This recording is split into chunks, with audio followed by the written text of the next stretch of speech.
Plastic हर जगह मौजूद है।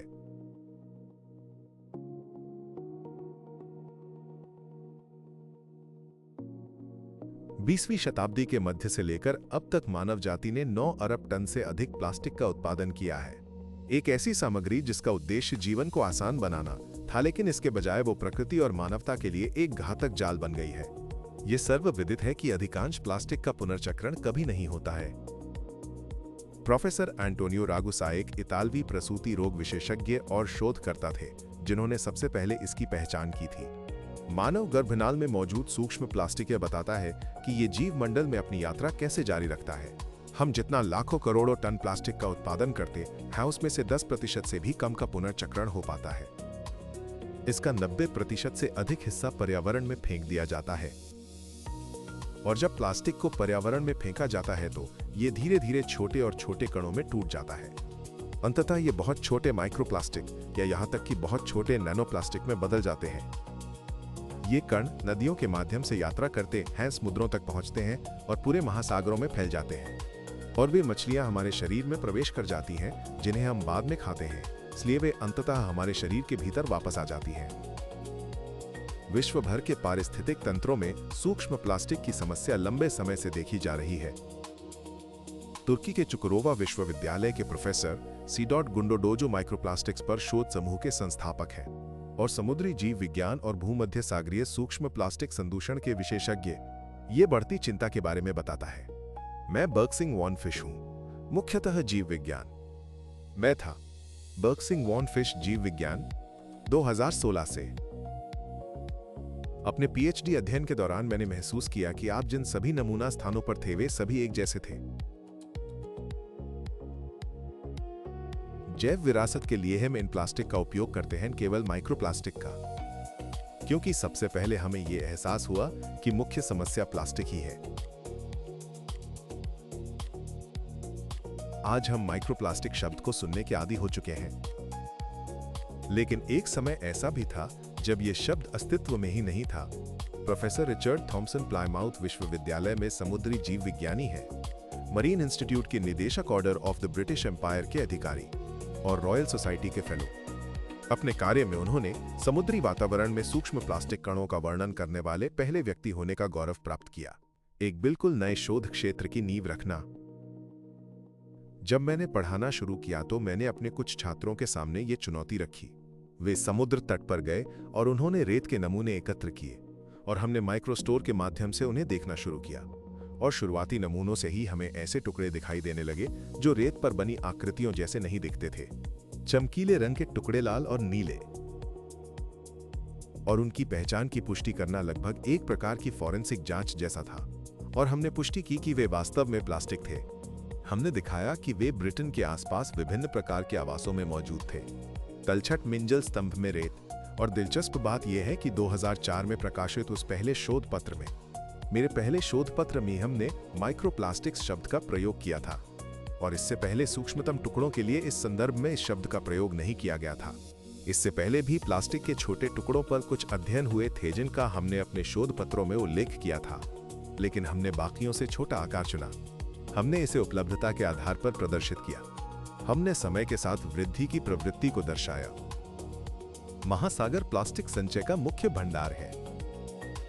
इसमें पहले से ही 200 मिलियन टन से अधिक प्लास्टिक कचरा मौजूद है और ये राशि हर दिन बढ़ती जा रही है। यह समझना महत्वपूर्ण है कि प्लास्टिक गायब नहीं होता। सूर्य के प्रकाशल हरोलवणता और यांत्रिक घर्षण के प्रभाव में यह माइक्रोप्लास्टिक और नैनोप्लास्टिक में टूट जाता है।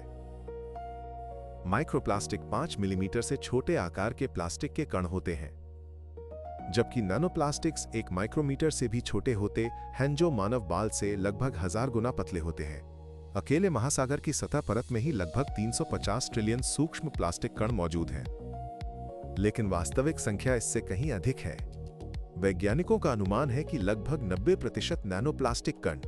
वर्तमान विश्लेषणात्मक उपकरणों द्वारा इनका पता लगाना संभव नहीं है क्योंकि ये बहुत छोटे होते हैं। महासागरों और अन्य जल निकायों की सतह से पानी के वाष्पीकरण के कारण सूक्ष्म प्लास्टिक के कण जल वाष्प के साथ वायुमंडल में ऊपर उठते हैं। Doctor Dusan Materic Helmholtz centre for environmental research में एक पर्यावरण विश्लेषक है। जर्मनी नैनोप्लास्टिक्स के अध्ययन के लिए समर्पित एक शोध समूह का नेतृत्व करता है। डॉक्टर मैट्रिच ऑस्ट्रिया में सनब्लिक वेधशाला में वायुमंडलीय नैनोप्लास्टिक्स पर शोध करते हैं। यूरोप का सबसे पुराना उच्च ऊंचाई अनुसंधान केंद्र, और उन नैनोप्लास्टिक्स के लिए जो बड़े रेशों से टूटकर अलग हो जाते हैं, पराबैंगनी विकिरण के कारण या केवल यांत्रिक बलों के कारण। नैनोप्लास्टिक के ये कण हवा में बहुत लंबे समय तक बने रहने की अधिक क्षमता रखते हैं,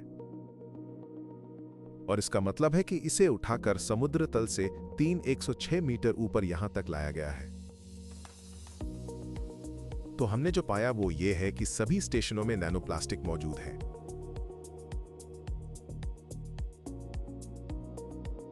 और हमें गहरे समुद्री वातावरण में भी नैनोप्लास्टिक्स मिलते हैं।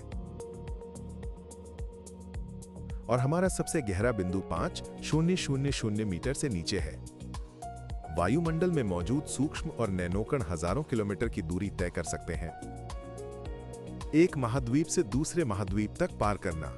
ऑस्ट्रिया के डॉक्टर एल कालुडोविग ने इस बात का उल्लेख किया है, जो सनब्लिक ऑब्जर्वेटरी और European centre for cloud ambient intercomparison के प्रमुख हैं, जहां इन कणों के परिवहन और इस प्रक्रिया के प्रभावों को दर्ज किया जाता है। हम विभिन्न मामलों से जानते हैं कि कणों का परिवहन वास्तव में बहुत लंबा होता है। उदाहरण के लिए लिएज तक का क्षेत्र या कनाडा। मैं आपको इसके 2 उदाहरण बता सकता हूं, जिनमें से एक फुकुशिमा में हुई दुर्घटना है। लगभग 11 दिन लगे जब तक कि कण एरोसोल कण उच्च विकिरण के साथ वेधशाला का योग प्राप्त हुआ। इसका एक और उदाहरण 2025 में 9 जून को देखने को मिला। एक प्रकार का परिवहन था। कनाडा से आने वाली वायु राशि ने स्टेशन को यहां तक पहुंचाया। हम इसे आकाश में देख सकते थे, बेशक हम इसे अपने डेटा में भी देख सकते थे कि हमारे यहां एरोसोल की सांद्रता अधिक थी। लेकिन सबसे प्रभावशाली क्षण वो था, और इसीलिए यहां कुछ चीजें होना भी महत्वपूर्ण है। हवा में जलने की गंध साफ महसूस हो रही थी, और ये पूरे दिन बनी रही। तो यहां आप देख सकते हैं कि दुनिया के किसी हिस्से पर इसके कितने तीव्र प्रभाव हो सकते हैं। विशेषकर उत्तरी गोलार्ध में इसे स्थिर अवस्था में ले जाया जा सकता है। उत्तरी गोलार्ध के चारों ओर 100 किलोमीटर की दूरी है, और हम इसे यहां माप सकते हैं और दिखा सकते हैं। मेसफ एरिक माइक्रो और नैनोप्लास्टिक्स मेन्फिर वर्षा के साथ पृथ्वी पर वापस आ जाता है। बारिश या बर्फ के साथ गिरकर जंगलों, खेतों और घास के मैदानों में जम जाती है, जहां वे मिट्टी में रिसकर पौधों में प्रवेश कर जाते हैं। यह घटना पूरी दुनिया में उत्तरी और दक्षिणी दोनों गोलार्धों में हो रही है। लिलियाना कटेरा सांचेज विज्ञान प्रौद्योगिकी और स्वास्थ्य में MSc, पारिस्थितिकी, विश्व विज्ञान और पर्यावरण संरक्षण में विशेषज्ञता रखने वाला जीव विज्ञानी, और वे बोलिवियाई कैथोलिक विश्वविद्यालय सैन पाब्लो में सटीक विज्ञान और इंजीनियरिंग अनुसंधान केंद्र में एक शोधकर्ता है। ध्यान दें कि माइक्रोप्लास्टिक प्राकृतिक वातावरण में जीवित जीवों में और खाद्य उत्पादों में मौजूद होते हैं। हाल के वर्षों में हमने कोचाबाम्बा में मिट्टी, हवा और सतही तथा भूजल दोनों का विश्लेषण किया है। हमने झीलों और लैगून का भी परीक्षण किया है, और इन सभी नमूनों में हमें माइक्रोप्लास्टिक मिले हैं। मानव उपस्थिति से रहित क्षेत्रों में भी सूक्ष्म प्लास्टिक की उपस्थिति से यह संकेत मिलता है कि सूक्ष्म प्लास्टिक कण वे पर्यावरण में सक्रिय रूप से गतिमान हैं। इसके अलावा हमने भोजन और जीवित जीवों में भी उनकी उपस्थिति की पहचान की। हमने दूध और दही जैसे अन्य पाश्चुरीकृत उत्पादों में सूक्ष्म प्लास्टिक का पता लगाया। ये जंगली जानवरों में भी पाए गए। उदाहरण के लिए टिट्टाका को जल मेंढक में और कोचाबाम्बा के पास एलेक्स से पाई जाने वाली मछली में, जिसे अंगस्टोरा कहा जाता है। ये निष्कर्ष इस बात की पुष्टि करते हैं कि माइक्रोप्लास्टिक्स पहले ही हमारी खाद्य श्रृंखला और पारिस्थितिक श्रृंखला का हिस्सा बन चुके हैं। सूक्ष्म प्लास्टिक प्रदूषण के कारण विश्व की 3 प्रमुख खाद्य फसलों के 10 में से 1 अनाज की गुणवत्ता प्रभावित होती है। चावल, गेहूं और मक्का की फसलें कटाई से पहले ही खराब हो सकती हैं। इसके अतिरिक्त कटानिया विश्वविद्यालय के शोधकर्ताओं ने सेब, नाशपाती, गाजर, आलू, सलाद पत्ता और ब्रोकोली में सूक्ष्म प्लास्टिक कणों की उच्च सांद्रता पाई है। कुल मिलाकर सेब और गाजर में संदूषण का स्तर सबसे अधिक था, और फलों में सब्जियों की तुलना में अधिक प्लास्टिक के कण पाए गए। कई देशों में डेयरी फार्मों पर घास और अन्य प्रकार के पशु आहार के नमूनों में माइक्रोप्लास्टिक कण पाए गए हैं। गायों और भेड़ों के दूध और मांस के साथ साथ सुअरों के लंबे ऊतकों में भी माइक्रोप्लास्टिक की उपस्थिति की पुष्टि की गई है। और घरेलू बत्तखों के पेट और आंतों में इसका मतलब ये है कि प्लास्टिक अब पशुपालन से अविभाज्य रूप से जुड़ा हुआ है। ऑस्ट्रेलिया के न्यूकैसल विश्वविद्यालय के वैज्ञानिकों ने अनुमान है कि आज एक औसत व्यक्ति भोजन के माध्यम से प्रति वर्ष लगभग 250 ग्राम प्लास्टिक का सेवन करता है, जो वजन के हिसाब से 50 प्लास्टिक बैग के बराबर है। इसके अलावा ओलों में मौजूद मनुष्य सूक्ष्म और नैनो प्लास्टिक्स के संपर्क में आते हैं। अध्ययनों के अनुसार एक वयस्क व्यक्ति किसी बड़े शहर में 2 घंटे की पैदल यात्रा के दौरान 106,000 तक सूक्ष्म प्लास्टिक कणों को सांस के साथ अंदर ले सकता है। और जल निकायों के निकट के क्षेत्रों में यह संख्या काफी बढ़ जाती है। हम प्रतिदिन सूक्ष्म और नैनो प्लास्टिक के संपर्क में आते हैं। जब हम अपने दांत ब्रश करते हैं, नहाते हैं, खाना खाते हैं, छोटे मोटे काम करते हैं, ढलने जाते हैं, कपड़े पहनते हैं, घरेलू उपकरणों का उपयोग करते हैं या दवाइयां लेते हैं, और जब हम कंप्यूटर पर काम कर रहे होते हैं, सार्वजनिक परिवहन के बारे में लिख रहे होते हैं, चलते फिरते कॉफी पी रहे होते हैं, चाहे आप सुपरमार्केट में खरीदारी कर रहे हो या बाहर आराम कर रहे हो, माइक्रो और नैनो प्लास्टिक हर जगह मौजूद है। और हम शायद ही इस बात पर ध्यान देते हैं कि ये कण आज हमारे रोजमर्रा के जीवन में कितनी गहराई से समाहित हो गए हैं। शरीर में प्लास्टिक 3 तरीकों से प्रवेश करता है: सांस लेने के माध्यम से, त्वचा के माध्यम से और भोजन के माध्यम से। और आगे क्या होता है? ये रक्त प्रवाह में प्रवेश करता है। कुछ समय पहले तक, लगभग 15 साल पहले तक, लोग सोचते थे कि प्लास्टिक अक्रिय होता है। और वास्तव में यदि आप इन प्लास्टिक के कणों को देखें तो ये सूक्ष्म प्लास्टिक नहीं बल्कि बड़े आकार के स्थूल प्लास्टिक हैं। अगर आप उन्हें पानी में भी डाल दें तो भी वे चुपचाप वहीं बैठे रहते हैं। ऐसा लगता है कि वे पर्यावरण में ज्यादा दखल नहीं देते हैं, लेकिन एक बार जब वे सूक्ष्म और नैनो प्लास्टिक में टूट जाते हैं तो वे उन 3 मार्गों के माध्यम से मानव शरीर में प्रवेश कर जाते हैं। रक्त प्रवाह में प्रवेश करते हैं और वहां से शरीर के सभी अंगों जैसे गुर्दे, कृत, हृदय आदि तक पहुंचते हैं। धमनियान से गर्भ नालस्तन का दूध। माइक्रो और नैनो प्लास्टिक्स पहले ही मानव शरीर का एक अभिन्न अंग बन चुके हैं।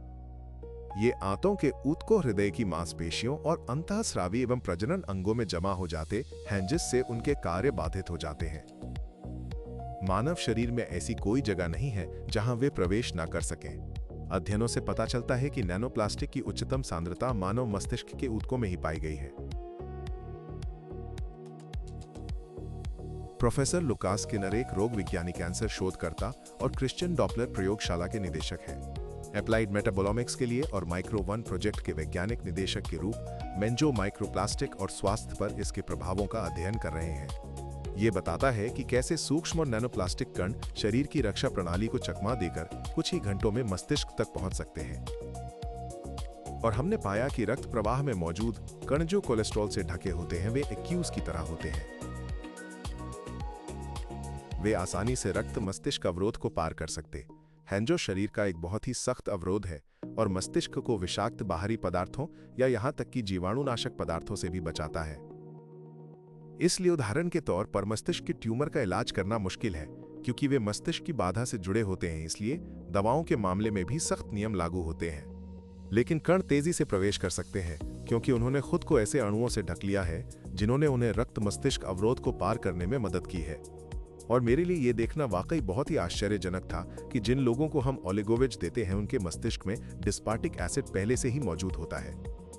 न्यू मैक्सिको विश्वविद्यालय के वैज्ञानिकों ने पाया है कि लोगों के हर समूह में, शोधकर्ताओं ने पाया है कि मस्तिष्क के ऊतकों के प्रत्येक ग्राम और मध्यम आयु वर्ग के व्यक्तियों में लगभग 4,900 माइक्रोग्राम प्लास्टिक होता है। इसका मतलब यह है कि आज मानव मस्तिष्क का लगभग 0.5% हिस्सा प्लास्टिक से बना है। सरल गणनाओं से पता चलता है कि मानव मस्तिष्क में औसतन लगभग 7 ग्राम प्लास्टिक होता है, लगभग एक प्लास्टिक के चम्मच के वजन के बराबर, और ऐसा ही एक चम्मच पहले से ही मानव सिर के अंदर मौजूद है। ये सर्वविदित है कि माइक्रो और नैनो प्लास्टिक खतरनाक होते हैं, क्योंकि उनमें फॉलोट्स और बिस्मिनल जैसे जहरीले रासायनिक योजक मौजूद होते हैं। प्लास्टिक में पाए जाने वाले सबसे विषैले योजकों में से केवल 3 रसायनों से जुड़ी बीमारियों के इलाज पर मानवता को प्रति वर्ष $1.5 ट्रिलियन खर्च करने पड़ते हैं। लेकिन ये तो बस हिमबर्ग का एक छोटा सा हिस्सा है, क्योंकि कुल मिलाकर विभिन्न प्रकार के प्लास्टिक के उत्पादन में 16,000 से अधिक रासायनिक यौगिकों का उपयोग किया जाता है। इनमें से प्रत्येक से मानव स्वास्थ्य को संभावित